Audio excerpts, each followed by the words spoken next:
যদি আমি কাউকে খুন করি, আল্লাহ আমার কদরে লিখেছেন আমি খুন করব এবং আমি খুন করে ফেললাম, এ দোষটা কার?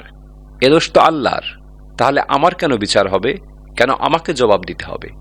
আল্লাহ তো নিয়তে সবকিছু লিখে রেখেছেন যে অমুক লোক ভালো হবে না খারাপ হবে, সে কবে খুন করবে কি করবে না, সে কাউকে ধর্ষণ করবে কিনা, ব্যভিচার করবে কিনা, রাহাজানি করবে কিনা, অথবা সে উত্তম কাজ করবে কিনা, সে জাহান্নামে যাবে কিংবা জান্নাতে যাবে, সবকিছু আগে থেকে লেখা থাকলে আমরা কি করব?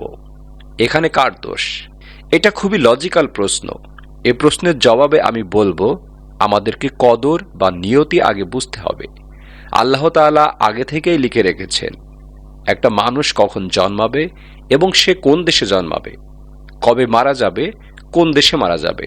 আল্লাহ সুবহানাহু ওয়া তাআলা পবিত্র কোরআনে বলেছেন, যখন কোনো শিশু জন্মগ্রহণ করে তার কর্মগুলো আমি গ্রীবালগ্ন করে দিই। একজন মানুষের ব্যাপারে আল্লাহ তাআলা জানেন সে ভালো না খারাপ, বেহেশতে যাবে না দোজখে। একটি ক্লাসে একজন শিক্ষক পড়াচ্ছেন 100 জন শিক্ষার্থীকে প্রায় 1 বছর ধরে।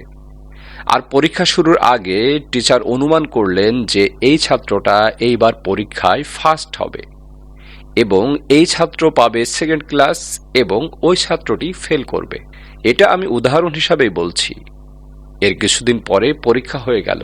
প্রথম ছাত্র হলো ফার্স্ট ক্লাস ফার্স্ট, এই ছাত্র সেকেন্ড ক্লাস, আর ওই ছাত্র করলো ফেল।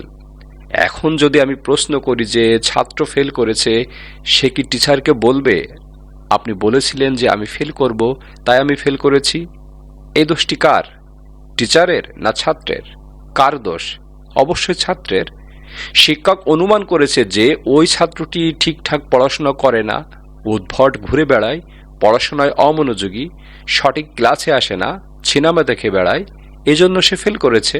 ওই ছাত্র মোটামুটি মাঝারি, তাই সে সেকেন্ড ক্লাস পেতে পারে, এবং এই ছাত্র খুবই মেধাবী, অনেক পরিশ্রম করে, তাই টিচার পরীক্ষা শুরু হওয়ার আগেই অনুমান করেছে যে সে ফার্স্ট ক্লাস ফার্স্ট হবে। টিচার অনুমান করেছেন তার মানে এই না যে দোষটা টিচারের। টিচার সবাইকে পড়িয়েছেন সমানভাবে, সঠিকভাবে। একইভাবে আল্লাহ তাআলা আজিলমি গায়েব, তিনি ভবিষ্যৎ সম্পর্কে জানেন। কিছু জিনিস ঠিক করা আছে, এই লোকটা জন্মাবে অমুক দেশে, ওই লোকটি জন্মাবে অমুক দিনে, সে মারা যাবে অমুক দেশে, ইত্যাদি ইত্যাদি। তারপর সে ধনী হবে না গরিব হবে। তবে পছন্দ এখানে আপনার।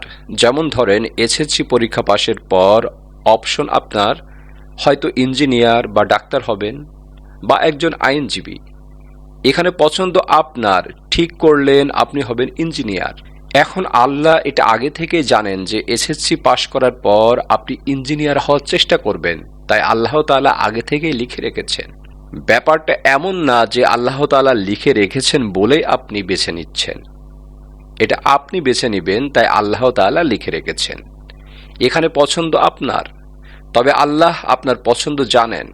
ধরুন আপনি একটি রাস্তার মোড়ে আসলেন, সামনে 5টি রাস্তা, রোড নাম্বার 1, 2, 3, 4, 5। এখানে পছন্দ আপনার, আপনি বেছে নিতে পারেন যে কোনো একটি পথ। আপনি গেলেন রোড নাম্বার 2-এ। এটা আগে থেকে লেখা আছে আপনার নিয়তিতে যে আপনি যাবেন 2 নাম্বার রোডে। ব্যাপারটা এমন নয় যে আল্লাহ তাআলা লিখে রেখেছেন তাই আপনি করছেন। আপনি করবেন তাই আল্লাহ তাআলা লিখে রেখেছেন। তাহলে পছন্দ আপনার। আপনি চাইলে টাকা উপার্জন করতে পারেন হালাল উপায়ে অথবা হারাম উপায়ে বা চুরি ডাকাতি করে, পছন্দ আপনার। তবে আল্লাহ তাআলা আগে থেকে জানেন যে এই লোকটি সহজে টাকা উপার্জন করতে চাইবে, তাই সে চুরি করবে। তাই আল্লাহ তাআলা আগেই লিখে রেখেছেন যে এই লোকটা 25 বছর বয়সে চুরি করবে। এখানে দোষটা কার? দোষ আসলে আপনার। তবে আল্লাহর আছে ইলমে গায়েব, তাই আল্লাহ আগেই লিখে রেখেছেন। সিদ্ধান্তটা আপনার। আল্লাহ মানুষদের দিয়েছেন স্বাধীন ইচ্ছা।